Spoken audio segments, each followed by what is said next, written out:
this is really not a good time to be a pacifist. I've tried my best, and I'm giving up today.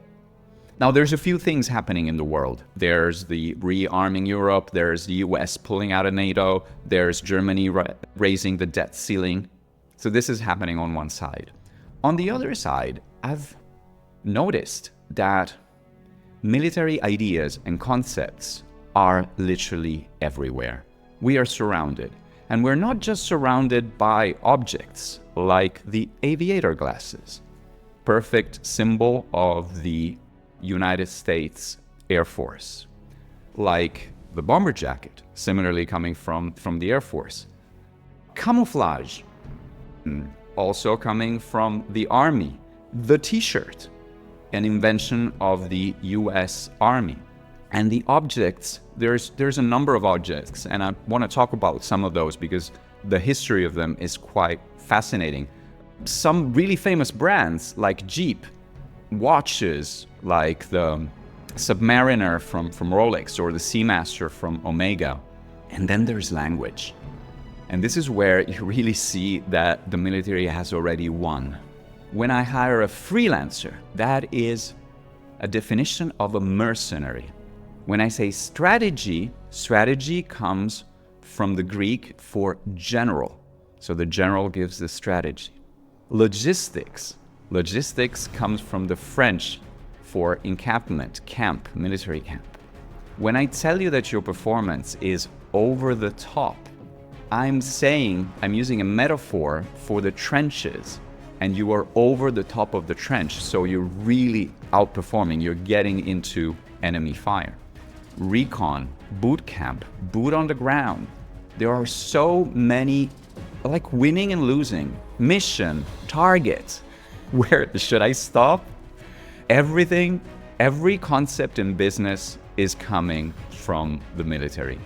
And even though I tried my best to take these military symbols and use them in everyday life and think that I was kind of converting the military thing into a pacifism thing.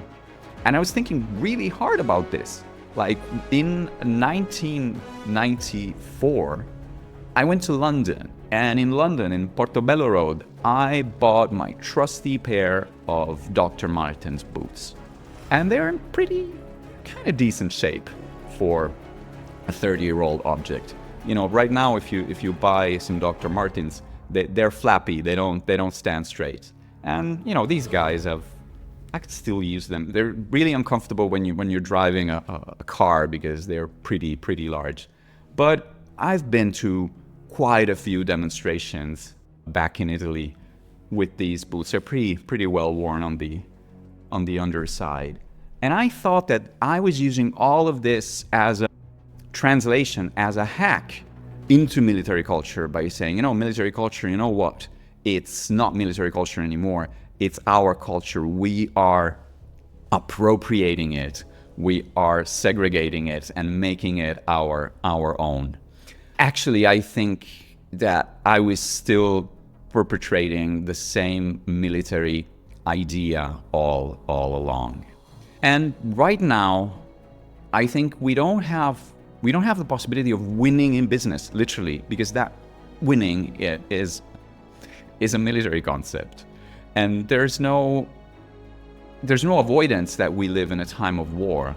And we all know the downsides of war. I don't need to give you a list of the pain and death that is caused by war. But at this point, let's look at the upside of what is going on. So we have an increase in spending, and this increase in spending is on high-tech devices. Because right now, warfare is tech warfare, is cyber warfare, and even any basic armament is full of technology. And we have lots of technologies that we use today that are coming from war efforts. Like GPS is a military technology. The internet was invented as part of ARPANET. So it was military technology at the beginning. It was a network that could work in case of a nuclear attack.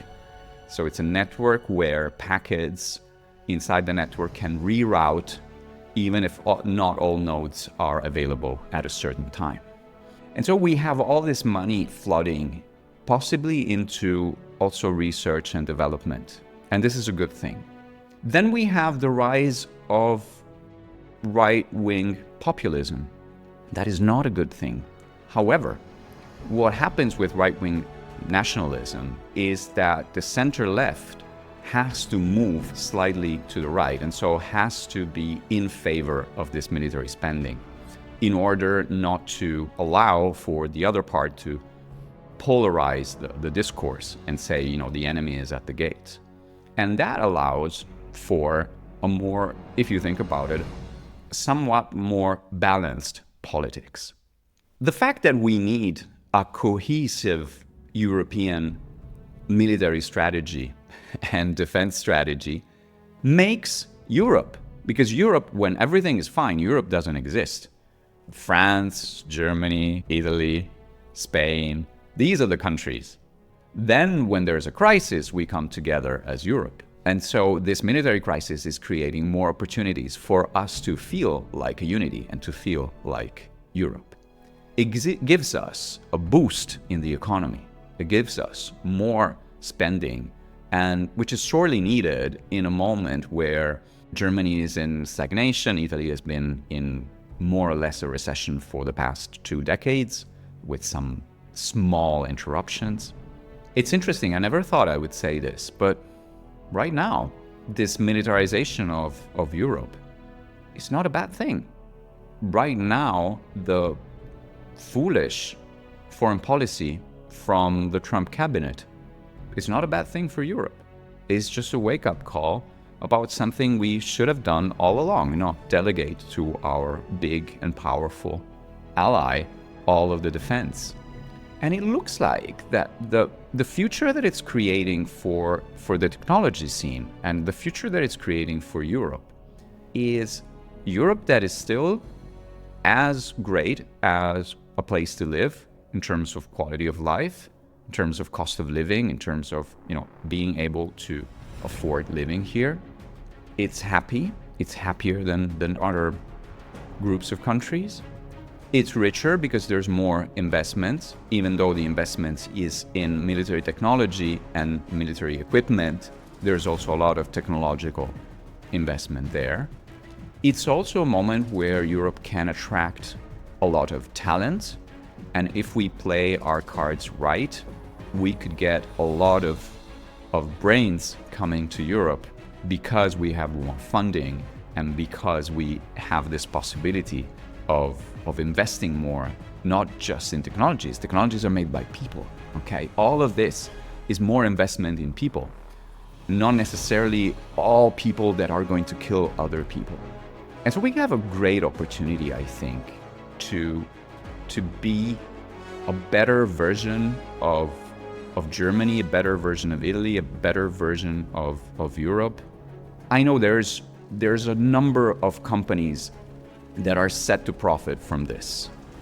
There's companies in Germany, in Italy, in France that are very advanced in military technology, and they're general contractors that build helicopters and missile systems, etc. And these are the ones that are going to profit a lot from this. But I also believe that this will give a good injection of positivity into the whole European Union. And so even though this comes at a heavy cost in terms of human lives, it will come assuming that we will engage in more wars. And it's coming at a heavy cost of human rights when we see how quickly and how powerfully the far-right movements are rising in some parts of Europe. But on the other hand, I think that the balance is still in the positive. And anyway, in the fight for our brains, in the fight for our mindset, military had already won.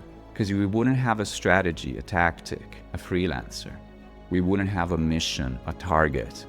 We couldn't win if it wasn't for our friends in uniform. And so I'm going to think about this as I wear my aviator glasses, as I maybe wear my boots more often, and think about that maybe we owe more than we think about to the military. We owe more to the military because it's given us also the language of business. Are these glasses not straight? I think they're bent. I'm not using them that much. Yeah, I think these glasses are a bit bent to the side. Let's get them off.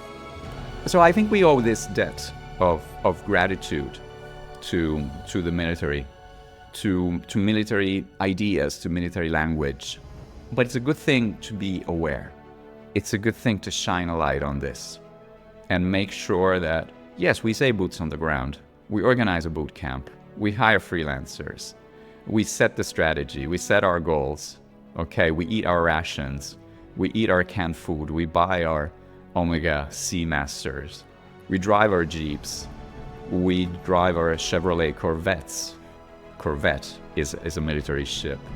And our Land Rovers, another military vehicle, and so on.